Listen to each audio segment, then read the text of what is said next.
Nós estamos indo em direção ao coração da mineração no Brasil. Nosso destino é Itabira, que em tupi quer dizer pedra que brilha. Mas Itabira também tem um outro significado, uma outra importância muito simbólica para o Brasil. Itabira é a terra do grande poeta Carlos Drummond de Andrade. Já estávamos bem perto de Itabira quando encontramos essa barragem. A barragem de Itabiruçu da Vale atualmente tem 130 milhões de metros cúbicos de rejeitos de minério de ferro. Para se ter uma ideia do que isso significa, a barragem de Brumadinho, que rompeu, tinha 12 milhões de metros cúbicos. Portanto, Itabiruçu representa mais de 10 vezes a barragem de Brumadinho. Mas os métodos de construção são diferentes. Itabiruçu é uma barragem ajusante. Isso quer dizer que ela vai crescendo na direção contrária ao depósito de rejeitos, o que, segundo especialistas, ajuda na estabilidade da estrutura.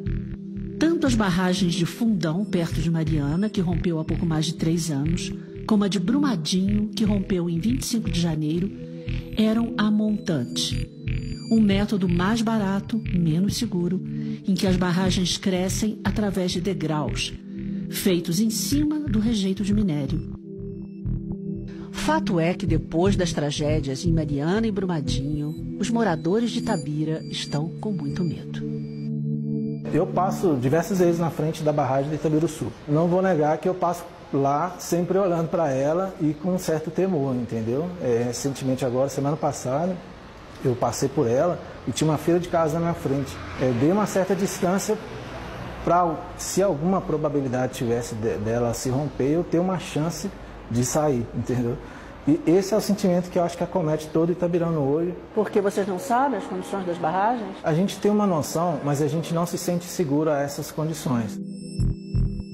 Insistimos para que um representante da Vale nos desse entrevista. A empresa preferiu responder por meio de nota. Informou que todas as estruturas têm declaração de estabilidade, passam por auditorias externas e independentes e essa documentação fica à disposição das autoridades. Logo adiante da barragem, nos deparamos com o grande anfitrião de Itabira, o poeta Carlos Drummond de Andrade. Vamos ouvir o poeta. Alguns anos vivi em Itabira. Principalmente nasci em Itabira. Por isto sou triste, orgulhoso de ferro. 90% de ferro nas calçadas, 80% de ferro nas almas.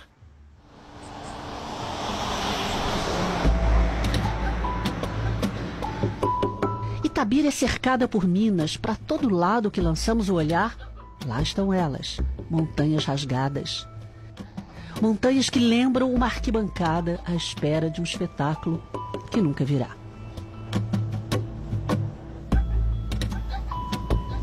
Isso tudo aqui era a fazenda do Pontal, terra da família Drummond de Andrade. Hoje, um imenso espaço que abriga o rejeito de minério. A barragem do Pontal tem 220 milhões de metros cúbicos de rejeito de minério. E como a de Itabiruçu, a Vale nos informa que é uma barragem ajusante. O sistema de construção, que de acordo com a Agência Nacional de Mineração, é considerado muito mais seguro do que o sistema amontante. Pontal, em comparação com a barragem de Brumadinho, é 18 vezes maior. Tive ouro, tive gado, tive fazendas. Hoje sou funcionário público. Itabira é apenas uma fotografia na parede, mas como dói. Ei, Otávio. Boa tarde já. Boa tarde. Otávia é moradora aqui de Itabira e também sobrinha neta do poeta. E nos acompanhou para contar essa história. A gente está indo para a fazenda do Pontal, que é considerada, eu acho que Drummond cita isso num poema dele ou numa carta, falando que é a fazenda dos 12 vinténs, porque ele vendeu a fazenda e gastou muitos anos para receber. Drummond era um filho de fazendeiro que nunca teve talento para as coisas rurais, para a fazenda, não era um ser com essa natureza. Ele nunca chegou a morar na fazenda, ele visitava a fazenda na época que o pai dele, que ele morava em Itabira, era criança e ele ia com o pai. A Vale comprou a fazenda do Pontal e construiu a barragem do Pontal. E ela guardou as peças da casa, da sede original da casa, e tentou reconstruir. É lógico que o tempo foi cruel com essas madeiras, mas ela tentou reconstruir o mais fidedignamente possível. E o que Drummond acharia disso? Eu me recordo quando minha mãe ligou para ele e falou que a Vale queria construir, na década de 70, queria reconstruir a casa. Ele falou assim, eu acho que isso não seria bom, porque o local da fazenda virou uma barragem. Então eles vão reconstruir aonde? Eu não vejo muito sentido nisso. Ele tinha uma briga grande com a Vale, ele achava um absurdo a sede da Vale não ser em Itabira, mesmo que a maior extração era feita em Itabira, ou seja, a Vale extraía muito minério de Itabira, mas nem a sede dela pertencia a Itabira, a sede ficava no Rio de Janeiro. Ou seja, o que a Vale deixava para Itabira, o que a companhia Vale do Rio Doce deixava para Itabira, era muito pouco. A casa está vazia e isso causa um estranhamento. Por que será? Me socorro em Drummond. E ele nos diz assim. Fecha os olhos e esquece. Escuta a água nos vidros, tão calma, não anuncia nada. Entretanto, escorre nas mãos, tão calma, vai inundando tudo. Renascerão as cidades submersas? Os homens submersos voltarão? Meu coração não sabe. Estávamos gravando quando subitamente uma fumaça toma conta do casarão. Um incêndio na mata vizinha nos assustou. Felizmente, foi somente um susto mesmo. Mas é um outro medo que ronda aqui por toda parte. Serão as barragens seguras? Essa rua aqui que nós estamos passando, o bairro Bela Vista, são casas que estão praticamente ao redor da barragem, né? Estão muito próximas dela. São casas do lado de cima da barragem, do lado de baixo, ao lado. Então são pessoas que convivem diariamente com esse medo, até mesmo com essa insegurança que aumentou. Se a gente perceber, durante todo esse percurso que a gente já fez aqui, até o momento você não consegue identificar nenhuma sirene daquela grande que eles colocam nessas áreas de risco. Essa rua que nós estamos passando aqui é uma rua bem apertadinha e as casas, a barragem está logo ali ao fundo e as casas todas aqui. E a gente tem a barragem do Pontal, que é o fundo. Essa parte aqui, ela é uma parte com água só. E a barragem começa logo ali, olha. A gente pode ver que tem isso, logo ali, ó. Perto daqueles eucaliptos, a gente percebe que ali a barragem começa. Então, se a gente comparar, olha, as casas estão a menos de 500 metros da barragem aqui na nossa cidade. Vamos agora subindo para tentar mostrar a barragem lá de cima. Aqui a gente vê claramente a base da barragem. Logo à esquerda a gente vê as casas. Bom dia. Bom dia. Se a gente puder entrar aqui só para mostrar o tamanho da barragem, podemos? Pode.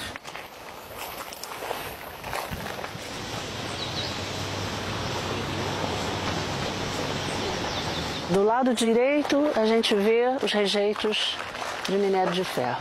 Vemos um pouco a barragem aqui. Isso. Não é? E bem coladinho a gente vê aquelas casinhas. Aquela parte ali a gente pode ver, inclusive, que ela está abaixo do nível da barragem, né? Quando a gente coloca que a barragem está logo aqui e as casas estão na parte de baixo. Então são bem próximas aí da barragem mesmo.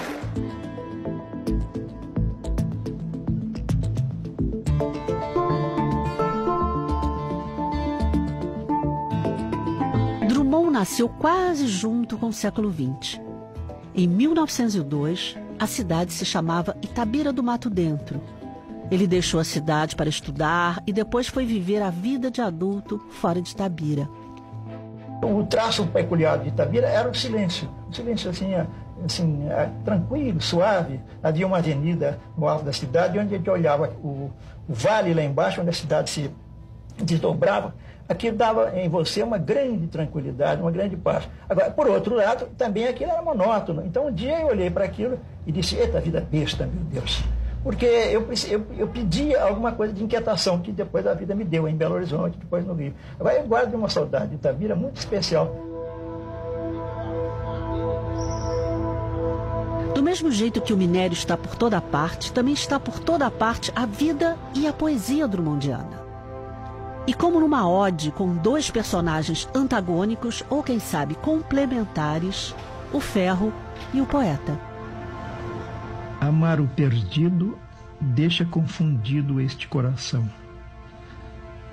Nada pode o ouvido contra o sem sentido apelo do não. As coisas tangíveis tornam-se insensíveis à palma da mão. Mas as coisas findas, muito mais que lindas, essas ficarão. Eu me lembro de uma situação que minha mãe mandou para ele, uma farinheira feita de madeira, de jacarandá. E dentro da farinheira, minha mãe mandou uma farinha de fubá torrado. E ele escreveu uma carta para minha mãe, agradecendo. Ele falou que gostou muito, que a farinheira era um objeto muito bonito, mas o que ele mais gostou foi o sabor de Itabira, da farinha de fubá torrado. Itabira é a base da obra toda de Drummond. De Itabira trouxe prendas diversas que ora te ofereço. Esta pedra de ferro, futuro aço do Brasil. Este São Benedito do velho santeiro Alfredo Duval. Este couro de anta estendido no sofá da sala de visitas. Este orgulho, esta cabeça baixa. Aqui também nasceu a companhia Vale do Rio Doce. O poeta já era quarentão. Era 1942, tempos de guerra, e que o minério, transformado em aço, ajudava a construir os armamentos. A Vale mudou, tirou do seu nome o nome do rio, o Rio Doce. Agora, 77 anos depois, ela segue forte na cidade. Qual é o percentual de dependência da economia do município de Itabira em relação ao Vale? Você fala de impostos? Vale. De impostos em termos de 45% da receita. Mas tem uma receita indireta, porque o comércio, né, produz ICMS, a prestação de serviço, e tem o ISS, das empresas, né, tanto das empresas comerciais como as prestadoras de serviço, indiretamente, né, produz um imposto aí, tem uma renda que, queira ou não, é indiretamente da Vale. Então isso hoje eu te falo que seria então, 65%, 70% total. Segundo a Vale, são mais de 7.400 empregados entre funcionários e terceirizados. Aqui se produzem cerca de 41 milhões de toneladas de minério de ferro por ano. De cima, vemos que muitos bairros de Itabira estão bem na beirinha das barragens. Um desses bairros se chama Bela Vista e o outro Nova Vista. Quanta ironia nesses nomes. O que diria nosso poeta? Olá, bom dia. Bom dia. Tudo bem? Tudo bem. O senhor é morador aqui? Sim. O senhor está apreensivo agora, depois com o rompimento da Brumadinho? Quem não fica, né? Porque as barragens estão ali perto, né? A cidade, ela depende muito da Vale, como um todo. A Vale, ela produz o ano todo e essa produção, ela é dividida entre os funcionários, tem um teto de um salário, de um determinado salário, e é repassado todo ano para todos os funcionários da Vale. Então, é uma forma mais simples de explicar que isso interfere na vida de todos. Por quê? Porque o funcionário da Vale, ele recebeu esse dinheiro, é uma empregada doméstica, é uma reforma que ele faz, contrata um pedreiro. Então, querendo ou não, a gente não pode sacrificar muito a empresa também, porque tem esse lado dela. Nós vivemos da mineração, nós dependemos dela. Tem um lado que eu acho que a empresa poderia levar a vida mais a sério. Ela leva a vida muito a sério lá dentro, eu já trabalhei lá dentro, a segurança lá é muito rígida. Até mesmo para andar, você tem que saber, porque se você andar de uma forma muito rápida, eles classificam como você está correndo, que o risco é muito alto. Então você imagina, uma empresa que preza tanta segurança lá dentro, aqui fora ela não dá o mínimo. A Vale informou que trabalha com altos padrões de segurança para preservar a vida de toda a população. Considerou improcedente a afirmação, já que a maior parte dos seus funcionários reside nas comunidades no entorno da empresa. Tem algumas sirenes instaladas, mas a população não sabe nem para que serve. Não foi conversado, passado isso para a população. Eu creio que se essa sirene tocar lá, eles vão achar que é SAMU, Corpo de Bombeiro, alguma coisa do tipo. Eles não têm conhecimento nenhum dessas sirenes, porque eu acredito que eles acham que o nosso risco aqui ele é menos. Mas é igual eu informo para eles, não é menos, porque se não tivesse risco, não tinha necessidade daquela contenção ali. A Vale nos informou que instalou 28 sirenes de alerta na cidade de Itabira. Isso foi no ano passado. E que está terminando de cadastrar os moradores que vivem perto das barragens. Em 18 de fevereiro, a Agência Nacional de Mineração publicou a seguinte resolução: as empresas têm até 15 de agosto para desativar qualquer construção que tenha presença humana numa área de até 10 quilômetros das barragens. Ou seja, restaurantes, centros de saúde, áreas de obras ou recreação. Nada poderá funcionar na chamada zona de autossalvamento. É que esse entorno, em caso de rompimento da barragem, pode ser destruído em até 30 minutos.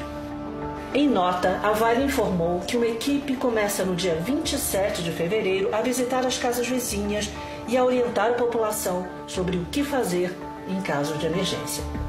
Pela legislação, a retirada dos moradores fica a cargo da Prefeitura. 14 mil pessoas podem ser afetadas dentro da zona de autossalvamento. A Prefeitura de Itabira ainda está discutindo as medidas a serem tomadas.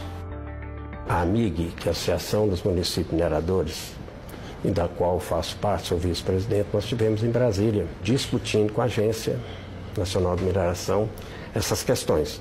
Que eles mudem o sistema de fiscalização, que sejam mais eficientes, porque eles têm uma deficiência muito grande fiscais. Então, que isso seja revisto, que melhore essa fiscalização, para nos dar um pouco mais de segurança.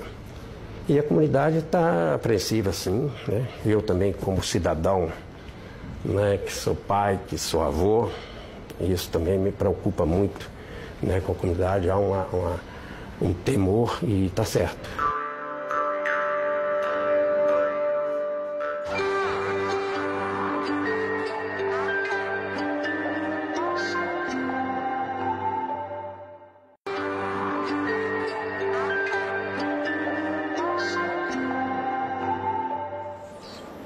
Essas barragens, isso nos traz uma preocupação, não só pela gente, mas pelas crianças, pelos idosos e por todos que moram aqui.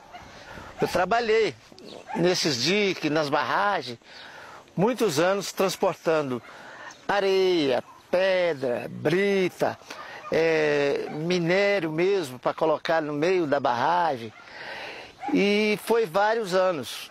Foi aqui que eu ganhei a minha vida, ou seja, criei meus filhos, eles foram para o exterior formar, porque aqui não teve oportunidade, e hoje eles são 2 médicos. Sou grato a Itabira, não nego, mas porém, podemos acontecer que nós acordamos igual lá em Brumadinho, um correndo, outros morrendo. Isso não é uma coisa boa nem para a cabeça e nem para o coração da gente, porque a gente não tem um sono. A gente talvez durma com um pesadelo, porque não temos confiança mais em barragens. Segundo a Vale, os dados de estabilidade e as auditorias externas e independentes atestam que os parâmetros das instalações estão dentro da normalidade. Podemos entrar? Pode. Aqui uma copa conjugada com cozinha. Sua casa é muito boa, hein? É bonita a casa, uma varanda agradável. É, muito boa, mas o valor é que não ajuda, né? Porque a depreciação da casa aqui é por causa da barragem. Se eu pedir 300 mil aqui, eu não acho. A gente fica preso a uma coisa material e, na verdade, a gente construiu com amor. Sobre a desvalorização do imóvel, a Vale não quis comentar o assunto.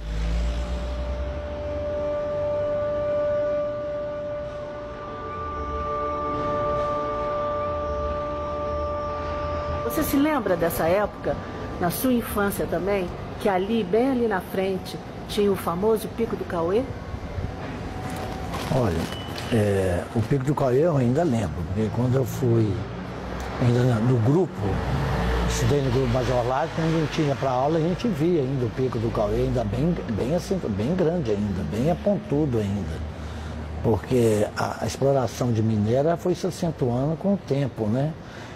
Com a demanda também, com o mercado. O Pico do Cauê servia de referência para os viajantes. Era através do seu brilho azul que os aventureiros atrás do ouro iam até os córregos. Tinha mais de 1.300 metros.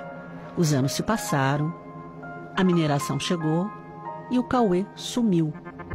Não é mais montanha, é um imenso buraco e só. Preste atenção nas montanhas de Minas. Elas podem desaparecer. Esse vazio nos leva ao vazio também da casa de Drummond. Aqui, de novo, como na casa da fazenda, há um vazio. Por que será? Segundo o relatório da Vale, Itabira terá menos de 10 anos de minério de ferro explorável. Essa questão do minério, né, como diz aqui na nossa região, que dá uma safra só. Tem uma grande usina em Itabira implantada e reformulada há pouco tempo, há 6 anos atrás, que é uma das melhores usinas do Brasil para tratamento de minério, principalmente o minério de baixo teor.